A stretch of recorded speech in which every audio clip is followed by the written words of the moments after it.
This channel does not promote any violent, harmful, or illegal activities. All content provided by this channel is meant for an educational purpose only. যদি এমবিএচ kitchen king কিচেনে থাকি তো আমরা যা ইচ্ছে তৈরি করতে পারি। বেগুনের ভর্তা, আলু কপি, ভিন্ডি মশলা, আরো অনেক কিছু। MBH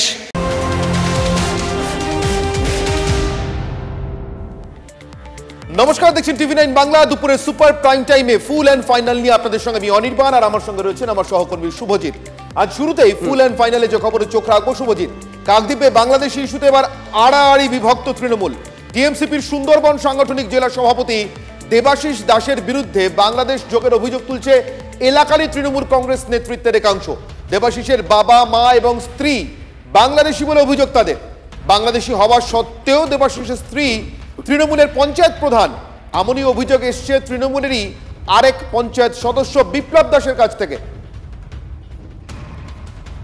যদি আমার স্ত্রী দোষারোপ হয়ে থাকে বা বাংলাদেশ থেকে এসে তার প্রমাণ যদি প্রুফ দিতে পারে, ভারত সরকার যা আইন দেবে, যা দেবে সেটা আমরা মাথা পেতে নেব।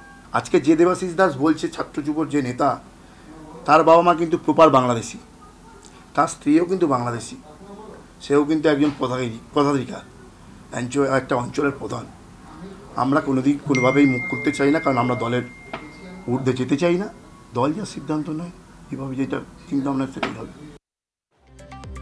এই মুহূর্তে আমাদের প্রতিনিধি শুভেন্দু সরাসরি আমাদের সঙ্গে রয়েছেন, কথা বলবো শুভেন্দুর সঙ্গে। শুভেন্দু, তোমার কাছ থেকে জানতে চাইবো, দেখো প্রথম শুভেন্দু, তোমার মাধ্যমেই গোটা রাজ্য, গোটা দেশ এবং দুনিয়ার মানুষ জানতে পারেন এই ঘটনার কথা। আমরা গত শনিবার ব্রেক করেছিলাম, তারও আগে তুমি প্রথম কাকদ্বীপে নগদ 10,000 টাকার বিনিময় মূল্যে এদেশের নাগরিকত্বের সমস্ত তথ্য প্রমাণ কেনার খবর সামনে এনেছিল।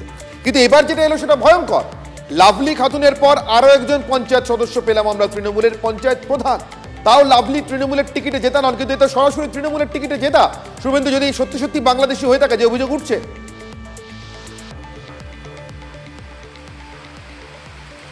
দেখো দেবাশিস দাস তৃণমূল ছাত্র পরিষদের সভাপতি এবং তার বাবা, মা এবং স্ত্রী, অর্থাৎ স্ত্রী হচ্ছে শিপ্রা দাস এবং শ্রী রামকৃষ্ণ গ্রাম পঞ্চায়েতের প্রধান, তাদের বিরুদ্ধে বাংলাদেশি হওয়ার দাবি তুলেছেন আরেক পঞ্চায়েত সদস্য বিপ্লব দাস। এবং বিপ্লব দাসের সরাসরি অভিযোগ বলছে যে আমার স্ত্রী যদি বাংলাদেশি হয়ে থাকে, যদি প্রমাণ দিতে পারে, তাহলে ভারত সরকারের আইন অনুযায়ী যা শাস্তি দেবে তা তিনি নিতে রাজি আছেন।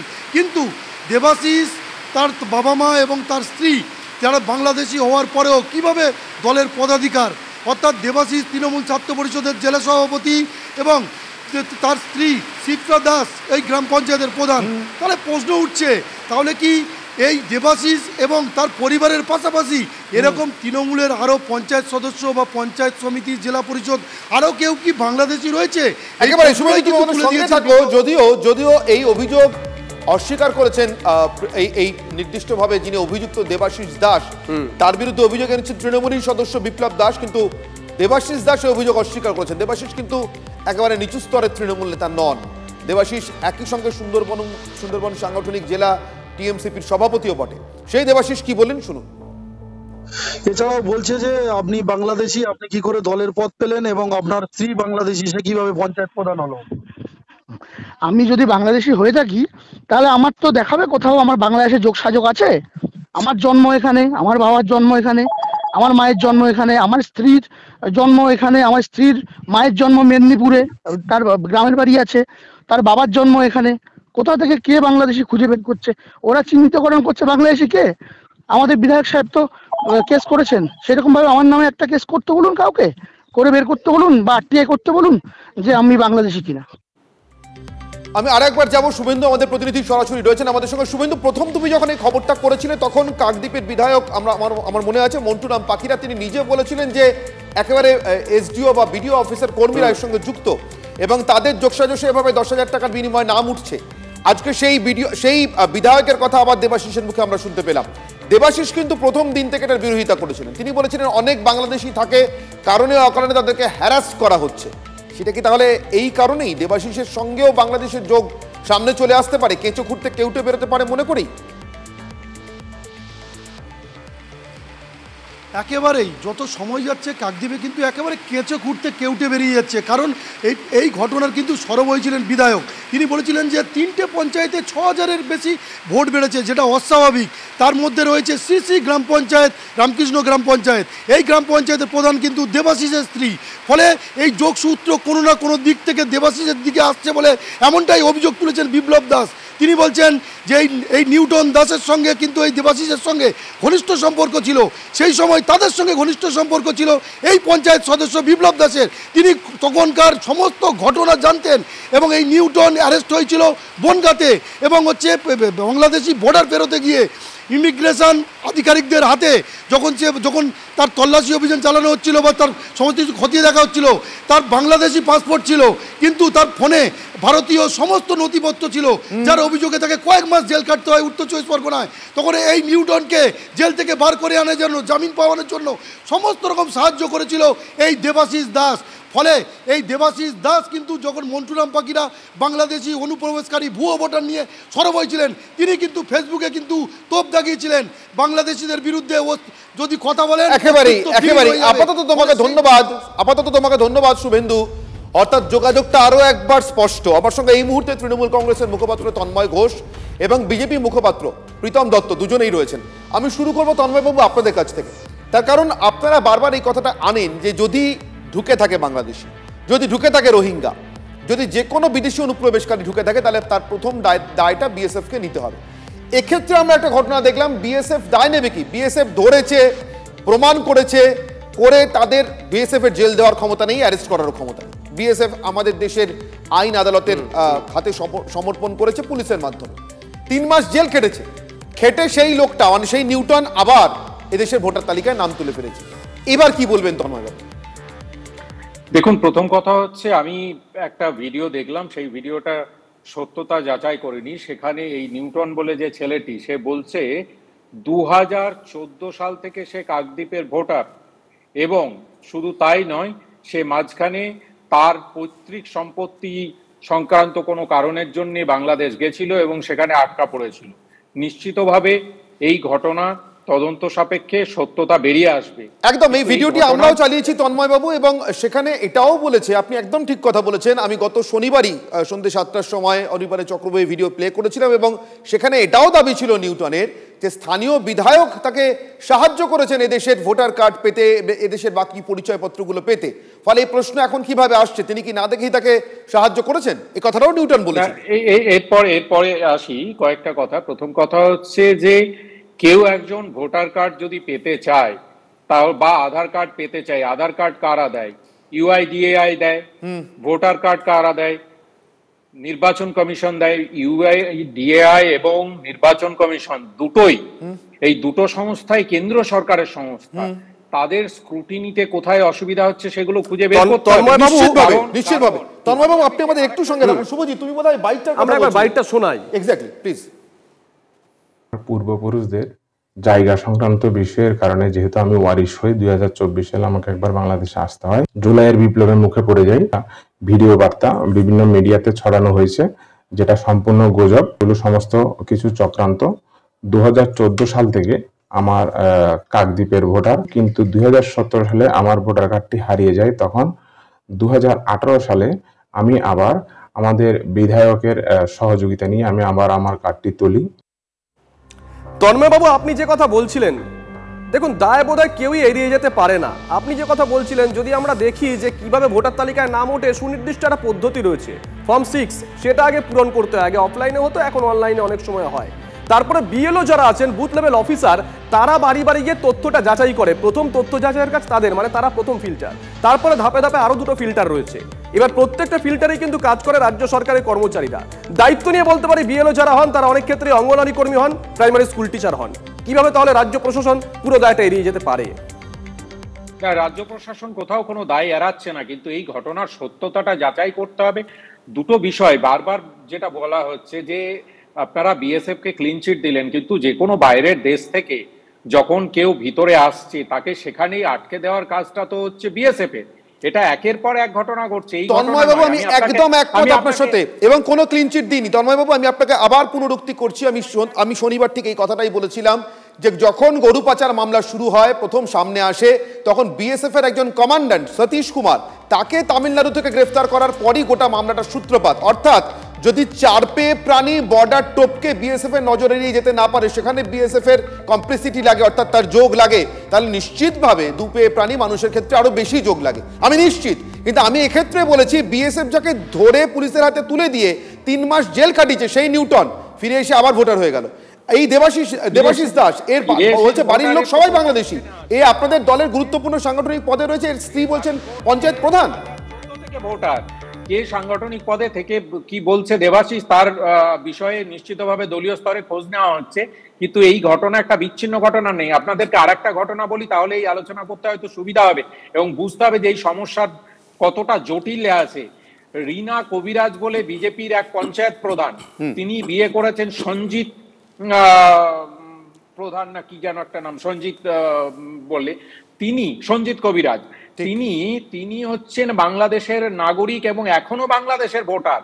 যখন রিনা কবিরাজকে জিজ্ঞাসা করা হয় তিনি বলছেন ওই স্বামীর সঙ্গে আমার সম্পর্ক নেই। সুতরাং এই যে সমস্যা তার রুট কিন্তু অনেক গভীরে। এই সমস্যার দিকে প্রথম কে আঙুল তুলছেন বাংলার মুখ্যমন্ত্রী মমতা বন্দ্যোপাধ্যায় 27শে ফেব্রুয়ারি বলছেন যে এরকম প্রচুর ভুয়ো ভোটার চলে আসছে। নিশ্চিতভাবে তন্ময়বাবু নিশ্চিতভাবে অনেক গভীরে, কিন্তু আমার খুব ভালো লাগলো তন্ময়বাবু যে লাভলি খাতুন বলুন, দেবাশিস দাস বলুন, এই নিউটন দাস বলুন, অথবা আপনি যার কথা বলছেন বিজেপি নেত্রী, এই সব কটা খবর বিশ্বাস করুন তন্ময়বাবু, জোর দিয়ে বলছি, দায়িত্ব নিয়ে বলছি, এই সব কটা খবর TV9 বাংলার ব্রেক করা।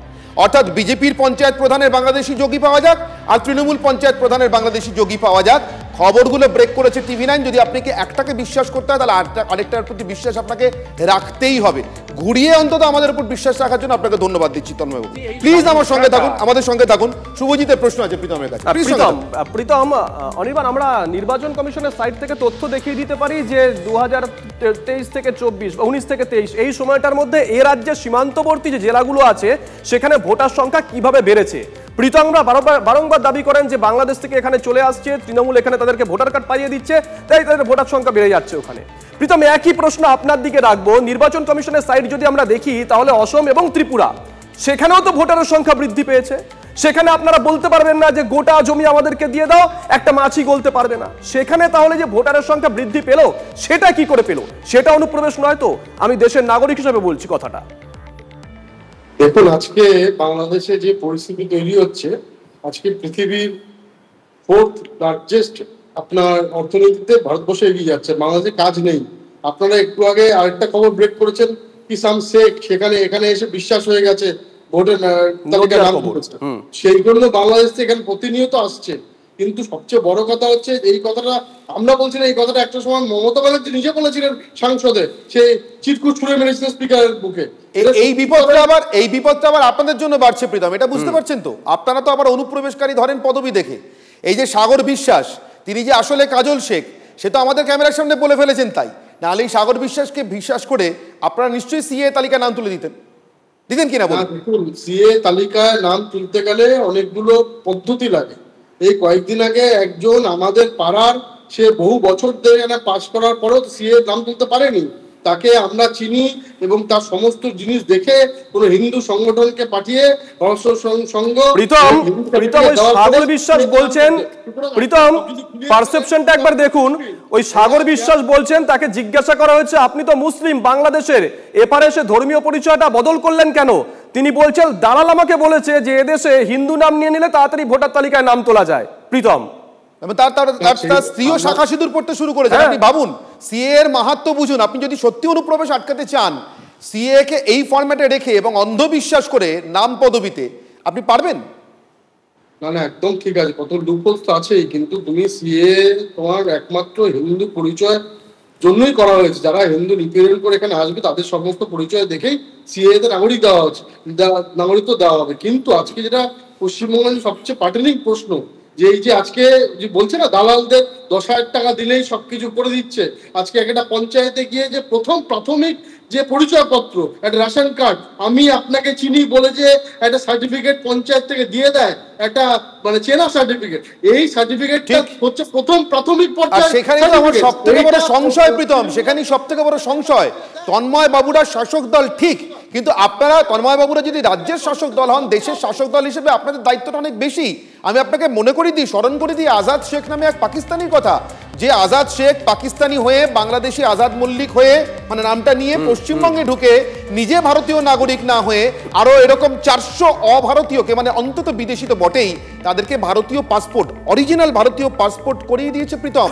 400 খানা, 50 কোটি টাকা কামিয়ে নিয়েছে। কিন্তু আমি জানি না কত হাজার হাজার কোটি টাকার সন্ত্রাসবাদী বিপদ আমাদের সামনে নিয়ে এসছে, যদি আদৌ টাকা দিয়ে সেটাকে মাপা যায়। আমাদের সঙ্গে থাকুন প্রীতম, আমাদের সঙ্গে থাকুন। শুভজিৎ, আমরা পরের খবরটাই যাই। একদমই তাই। অমিত শাহ বিভিন্ন রাজ্যে যাচ্ছেন, কিন্তু বারংবার বুঝিয়ে দিচ্ছেন যে বাংলা কিন্তু পাখির চোখ। 2026 পশ্চিমবঙ্গ এবং তামিলনাড়ুতে সরকার গড়বে বিজেপি। মাদুরাইয়ে দলীয় কর্মী সম্মেলনে যোগ দিয়ে এমনটাই হুঙ্কার দিয়েছেন অমিত শাহ। 2026 में दिल्ली में सरकार बनी, 26 में तमिलनाडु की बारी है। और मेरी बात कान खोलकर गांठ बांध लेना, कान खोलकर सुन लेना और याद कर कर घर में जाना। 2026 में तमिलनाडु और बंगाल में भारतीय जनता पार्टी और एनडीए की सरकार बनने जा रही। বার্তা দক্ষিণের হলেও পূর্বে এসে পৌঁছেছে, কারণ পূর্বের নাম তো ছিল, মানে পূর্ব ভারতের পশ্চিমবঙ্গের নাম তো ছিল। ফলে অমিত শাহর ভোকাল টনিকে রীতিমতো চাঙ্গা বঙ্গ বিজেপি। কেন্দ্রীয় স্বরাষ্ট্রমন্ত্রীর সুর বিজেপি রাজ্য সভাপতির গলাতে। 26-এ বাংলায় বিজেপি সরকার তৈরি হবেই। শুধু বাংলা নয়, গোটা দেশের জন্য সেটা জরুরি, না হলে জনবিন্যাস পাল্টে গোটা দেশের সর্বনাশ হবে। মন্তব্য সুকান্ত মজুমদার। এবার 26-এ ভারতীয় জনতা পার্টির সরকার তৈরি হবে পশ্চিমবঙ্গে, এবং হওয়াটা শুধু পশ্চিমবঙ্গের জন্য নয়, গোটা ভারতবর্ষের জন্য জরুরি। নচেত এই ভারতবর্ষের ডেমোগ্রাফিকে চেঞ্জ করে পশ্চিমবঙ্গের মধ্যে দিয়ে, পশ্চিমবঙ্গ তো যাবে রসাতলে, অলরেডি যেতে শুরু করে দিয়েছে, ভারতবর্ষেও ইসলামিক শাসন প্রতিষ্ঠা করার যে চক্রান্ত চলছে সেটা বন্ধ হবে। আমি আবারও ফিরে যাব প্রীতমের কাছে, এবং তারপরে অবশ্যই তন্ময়বাবুর কাছেও আমরা ফিরবো। কিন্তু প্রীতম, প্রথম প্রশ্নটা আপনাদের কাছে। জনবিন্যাস বদলে যাওয়ার বিপদের কথা আপনারা বলছেন, যে জনবিন্যাস ইতিমধ্যে বদলে গিয়েছে। আমি অন্তত হাজার হাজার বিদেশি নাগরিক এদেশের নাগরিক হয়ে বসে আছেন, সেটা দেখতে পাচ্ছি চোখের সামনে। সেটা যদি সত্যি হয়, বাংলাদেশেও ভোট দেয়, পশ্চিমবঙ্গ ভোট দেয়, এরকম লোক নিয়ে পারবেন পশ্চিমবঙ্গ লড়াই করতে, সরকার বদলাতে? না, আজকে অনির্বাণ তোমাকে তো বারবার এক কথাই বলে যাচ্ছে। এটা মমতা ব্যানার্জি একটা সময় স্বীকার করে স্পিকারের মুখে কাগজ খুলে ফেলেছিলেন। তারপর মমতা ব্যানার্জি অনুপ্রবেশকারীদের, এই মুসলমান অনুপ্রবেশকারী জিহাদি মুসলমানদের ভোট ব্যাংকটা নিজেদের কাছে করে নেওয়ার পর থেকে উনি এটা নিয়ে চুপ করে গেলেন। তুমি বলো না কি কারণে 450 কিলোমিটার এখনো কোন রকম কোনো বাধার সৃষ্টি আজকে বিএসএফ করতে পারি? আগে ওটা দিক, তারপর বিএসএফ উপর আগুন তুলবেন। আসলে মুশকিলটা কি বলুন তো, এই যে একটু আগে তন্ময় বলছেন না যে রুটে পৌঁছতে হবে, রুটের প্রবলেমটা হচ্ছে রুটে এখানে যে প্রাথমিক কাগজপত্র, সে প্রাথমিক কাগজপত্র তৃণমূলের নেতারা দালাল চক্রে দিয়ে দেয়। এই আপনি যে আপনার তৃণমূল কিন্তু চলতি বছরের জানুয়ারি থেকে বলা শুরু করে দিয়েছে যে হরিয়ানা এবং দিল্লিতে যে জিনিসটা হয়েছে সেটা আমরা এ রাজ্যে হতে দেব না। এবং বারংবার তৃণমূল কংগ্রেসের প্রতিনিধি যারা বিভিন্ন ডিবেটে অংশগ্রহণ করেন তারা বলেন আমরা তো সবার আগে রাজনৈতিক দল হিসেবে এটার প্রতিবাদ করেছি। আর ঠিক সেই জায়গা থেকেই তন্ময়বাবু আপনার কাছে যাব। অন্য কোনো মানে আজে বাজে কাগজে প্রকাশিত হয়েছে এমন কোনো তথ্য না। নির্বাচন কমিশনের সাইট থেকে যে তথ্য আমরা পেয়েছি 2019 থেকে 23 মুর্শিদাবাদে 12.7% ভোটার বৃদ্ধি হয়েছে, মালদায় 13.1, north Dinajpur 12%, south Dinajpur 10%, north 24 Pargana, south 24 Pargana আমি ছেড়ে দিলাম, মানে প্রত্যেকটাই সীমান্তবর্তী জেলা। আপনারা যখন হরিয়ানার প্রসঙ্গ তুলে আনছেন, যখন দিল্লির প্রসঙ্গ তুলে আনছেন, তখন 24-এর নির্বাচনের আগে বাংলার এই তথ্যটা কেন তুলে ধরেননি? না ঠিক, আপনারা যে কথাটা বললেন সময়সীমাটা আরেকবার বলুন, কত বছর হয়, কত বছরের সময়সীমা বললেন? আপনারা বললেন একটা সময় 19 থেকে 23, 19 থেকে 23 মানে 5 বছরের সময়সীমা বললেন, 4 বছরে। 4 বছরের সময়সীমাতে আপনারা একটা ইনফ্লেশনের কথা বলছেন, ভোটার লিস্টেড ইনফ্লেশনের কথা বলছেন, আর আমরা বলছি হরিয়ানাতে 3 মাসের মধ্যে 9.6% ইনফ্লেশন হয়েছে, এবং এই তথ্যটা এডিআর এর দেওয়া তথ্য। আমাদের বক্তব্য, নির্বাচন কমিশন কি ঘুমাচ্ছে নাকি তারা বিজেপির হয়ে কাজ করছে যে 3 মাসের মধ্যে 9.6% বাড়ার দিকে তাদের নজর থাকছে না, কিন্তু 4 বছরে 10% বাড়লে তার নজর থাকছে। এক, দ্বিতীয় কথা, এই যে ভোটার লিস্টে ভোটারের সংখ্যা বেড়ে যাচ্ছে, এই নিয়ে বিজেপি কি কোনো কথা বলেছিল? বলেছ তো তৃণমূল কংগ্রেস, বলেছেন মমতা বন্দ্যোপাধ্যায়, বলেছেন অভিষেক বন্দ্যোপাধ্যায়। আমরা BLA 2-তে গিয়ে প্রত্যেকটা গ্রামে গ্রামে বাড়িতে বাড়িতে ভোটার লিস্ট চেক করার কথা বলছি, যে ভুয়ো ভোটার থাকলে আপনারা ধরুন।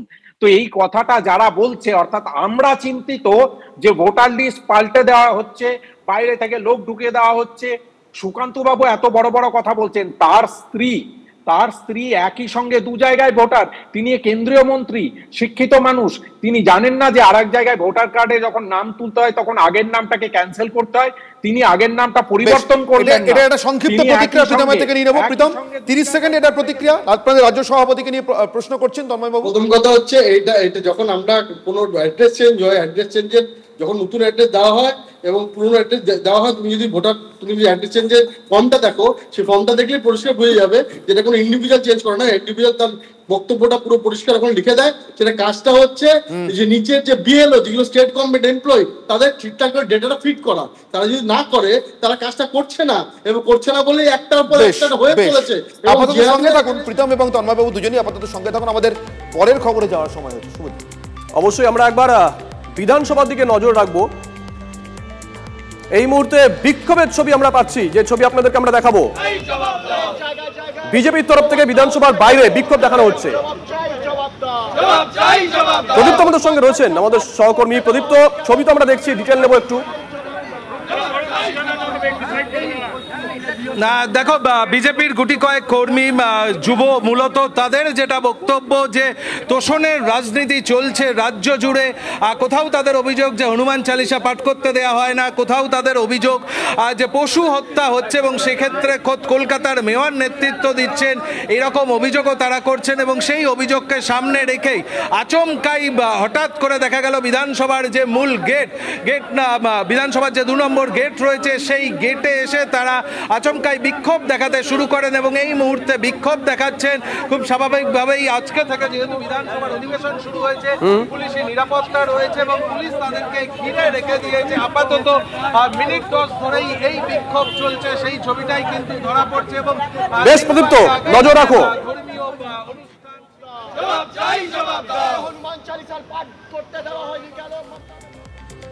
জোড়াসাঁকোয় বাড়ি মেরামতি করলেও দিতে হয় তোলা, এমনই ভয়ঙ্কর অভিযোগ উঠছে, এবং সেটা তৃণমূলের ভিতর থেকেই উঠছে। তৃণমূল নেতা সঞ্জয় বক্সির অনুগামীদের বিরুদ্ধে তোলাবাজির এই অভিযোগ তুলছেন তৃণমূলেরই একজন। এক দম্পতির থেকে 30,000 টাকা দাবি করেছে এবং সেটা না দেওয়ায় সঞ্জয় বক্সির অফিসে তলব করা হয়েছে দম্পতিকে, এমনই অভিযোগ। বিষয়টি সামনে এনেছেন তৃণমূল নেতা রাজেশ সিনহা, কারণ তাকেই ওই দম্পতি এটা জানান। জোড়াসাঁকো বিধানসভার 138 নম্বর বলরাম দে স্ট্রিট, সেই বাড়ির যে রিপেয়ারিং ওয়ার্ক, অর্থাৎ যে সারানোর কাজ, সেই সারানোর কাজ নিয়েই বিতর্ক শুরু। এবং এই বিতর্ক এমন পর্যায়ে পৌঁছেছে যে তৃণমূলের যে অন্তর্দ্বন্দ্ব সেটা প্রকাশ্যে চলে এসছে। এই বাড়ির যিনি বর্তমান মালিক, অর্থাৎ যিনি কিনেছেন, তার অভিযোগ যে তিনি যখন বাড়িটি সারানোর কাজ করছিলেন তখন আচমকাই সঞ্জয় বক্সি এবং তার সঙ্গীরা এসে তার কাছ থেকে 30,000 টাকা চায়। যখন তিনি সেই বিষয়টি নিয়ে সামনে এগোন, অর্থাৎ তিনি কাউন্সিলরকে জানান, কাউন্সিলরের তরফ থেকে পুলিশকে জানাতে বলা হয় এবং পরবর্তীতে কাউন্সিলর মেয়রকেও একটা লিখিত অভিযোগ করেছেন। আপাতত এই বাড়ি যে সারানোর কাজ, সেই কাজ বন্ধ রয়েছে। কিন্তু এই ঘটনাকে কেন্দ্র করে কিন্তু একটা বিষয় সামনে চলে এসছে, যে একদিকে সঞ্জয় বক্সি এবং অন্যদিকে স্থানীয় কাউন্সিলর রাজেশ সিনহার মধ্যে যে দ্বন্দ্ব, অর্থাৎ একে অপরের বিরুদ্ধে অভিযোগ করছেন এবং অভিযোগ পাল্টা অভিযোগের বিষয়টা কিন্তু একেবারে তৃণমূলের শীর্ষ মহল পর্যন্তও পৌঁছেছে। তার কারণ স্থানীয় কাউন্সিলর একেবারে বিষয়টি সুদীপ বন্দ্যোপাধ্যায় থেকে শুরু করে মেয়র পর্যন্তও জানিয়েছেন। ক্যামেরা অভিজিতের সঙ্গে সুজয়, TV9 বাংলা, কলকাতা। রিপেয়ারিং করছেন, যে রিপেয়ারিংগুলো উনি করছিলেন সেগুলো পারমিটেবল অ্যাকর্ডিং টু KMC ল, মানে প্লাস্টার করা, ফ্লোরিং, মেজে টেজে কড়ি বর্গা চেঞ্জ করা বা বিম টিম চেঞ্জ করা, এগুলো কোনো ঢালাই বা অন্য কোনো মানে অ্যাডিশন অল্টারেশন কিছু হচ্ছিল না। আমাকে উনি এসে বললেন, আমি বললাম এই কাজের জন্য কোনো পারমিশন আপনার লাগে না, আপনি করতে পারেন এইসব কাজ, কেউ আপনি কোনো ডিস্টার্ব করবে না। আর তারপরে কিছুদিন কাজ করতে করতে হঠাৎ একদিন দুপুরবেলা সঞ্জয় বক্সি আর সুশান্ত দত্ত এই দুজন গিয়ে তাকে অনেক অশ্লীল ভাষায় কথা বলে ধমক টমক দেয়, তাদের কাছে কিছু টাকা চায়। এইভাবে আমি সেটা মেয়রকে লিখিত একটা অভিযোগ জানিয়েছি যে এরা নিজের প্রভাবকে ব্যবহার করে ডিপার্টমেন্টকে ফোন করে, ডিপার্টমেন্টও তদন্ত না করে সেখানে গিয়ে একটা অ্যাকশন নিয়ে নেয়। সেগুলো যেহেতু কেএমসির রিলেটেড কমপ্লেনটা ছিল, আমি মেয়রকে জানিয়েছি, অনেক কাজ করেছি আমি। সেই কাজটা কিন্তু ওদের করা উচিত ছিল, কিন্তু আমি করছি কাজ। আমাকে পেছন থেকে সবসময় ডিস্টার্ব করার এরা চেষ্টা করে, প্রত্যেক মুহূর্তে আমাকে ডিস্টার্ব করার চেষ্টা করে। আমি দলের কাছে সবসময় এটা ইনফরমেশান দিই। আমাদের বিরুদ্ধে ভিত্তিহীন। আমার দল জানে, আমার দলের যারা নেতা তারা সবাই জানে 30,000 টাকা আমি ঘুষ নিতে যাব বা কাটমানি নিতে যাব, এ অপ্রাসঙ্গিক। আমরা আইনের আশ্রয় নেব। যে বা যারা কোনো একটা লোক কমপ্লেন করতেই পারে, সেই সীমা সিং না কি কার বলছেন, সে কতদিন ধরে আমায় জানে বা আমাকে ফেস টু ফেস দেখেছে কি না। আমার বাড়ির পাশে যদি কেউ বেআইনি করে, আমি পুলিশকে ফোন করব, সাধারণ মানুষ হিসাবে আমি কর্পোরেশনে ফোন করব, তাই তো? সেটা আমরা করেছি। তো উনি বলছেন যে কেন ডিজিকে করলো, কেন একে করলো, এটার জন্যই গাত্র জ্বালা। এত বাড়ি ভেঙে পড়লো, এত বাড়ি বেআইনি হচ্ছে, 2 তলা বাড়ি 5 তলা 6 তলা হচ্ছে, তার জন্য কে কী করেছে আমরা তদন্ত চাই এই কারণে। এবং আমরা এই জিনিস করতে পারি কিনা আমার দল ভালো করে জানে। খাস কলকাতায় কলকাতা পুরসভার 25 নম্বর ওয়ার্ডে তৃণমূলের এই সংঘাত, আক্রমণ শানিয়েছে বিজেপি। এটা কোনো বিচ্ছিন্ন বা নতুন ঘটনা নয়। রাজ্য জুড়ে, কলকাতা জুড়ে এই ধরনের ঘটনা তৃণমূলীরা করে চলেছে। তৃণমূলের একটা সেকশন, বৃহৎ অংশ, তারা এইভাবে দলের নাম করে, তথাকথিত নেতা নেত্রীদের নাম করে, কাউন্সিলর, এমএলএ, এমপির নাম করে চালিয়ে যাচ্ছে। এর কটার সারফেসে আসে সেটা কোনো পার্সেন্টেজই পড়ে না। আর এই র্যাকেটের সঙ্গে পুলিশ যুক্ত, তো সুতরাং পুলিশও কগনিজেন্স নেয় না, আর পুলিশকে বলেও কোনো লাভ হয় না। ওই জায়গাটায় তৃণমূল খুব দুর্বল। ওই ওয়ার্ডটায় রেকর্ড ভোটে লোকসভায় পিছিয়ে ছিল তৃণমূল। যে কাউন্সিলর চিঠি দিচ্ছেন তার ওয়ার্ডের রেকর্ড ভোটে পিছিয়ে আছে তৃণমূল, ঠিক আছে? রেকর্ড ভোটে তৃণমূল পিছিয়ে আছে। ফলে মানে জনসংযোগ আরও দরকার, নিবিড় জনসংযোগ দরকার। তো ফলে কে কিভাবে কেন কি হলো ওগুলো তো দেখা উচিত। বাহ, এবার রয়েছে স্বাদ। হ্যাঁ, অপূর্ব স্বাদ। এমডিএচ এর চাঙ্কি চাট মশলা, জীবনে আসল স্বাদ জাগলো। আসল মশলা, এমডিএচ।